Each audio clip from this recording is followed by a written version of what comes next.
नाशिकमध्ये जिल्हा नियोजन भवन इथे मंत्री बावनकुळे आणि मंत्री दादा भुसे यांच्या उपस्थितीत नागरिकांशी संवाद या कार्यक्रमाचं आयोजन करण्यात आलं होतं।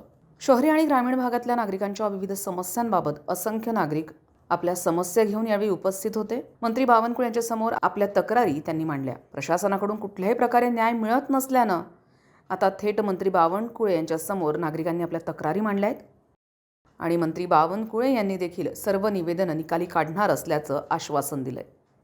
जनतेची निवेदनं स्वीकारली आहे।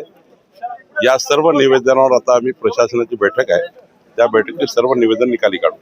मॅक्झिमम मोजणीचे निवेदन आहेत, जमिनीची मोजणी, बांधण रस्ते मोजणी, काही भूमी अभिलेखच्या तक्रारी, काही म्हाडाच्या तक्रारी, कॉर्पोरेशनमधले काही विषय, अशा खूप तक्रारी आल्या आहेत। या सर्व तक्रारीवर मी कारवाई करणार आहे आणि मला वाटतं की 90% कामे हे होण्यासारखे आहेत। रुपाली चाकणकर तपासाला पुढे ते काय सांगणार? नाही, यामध्ये आता ही हाय सेन्सिटिव्ह इन्क्वायरी आहे, यासाठी चौकशी करतायत।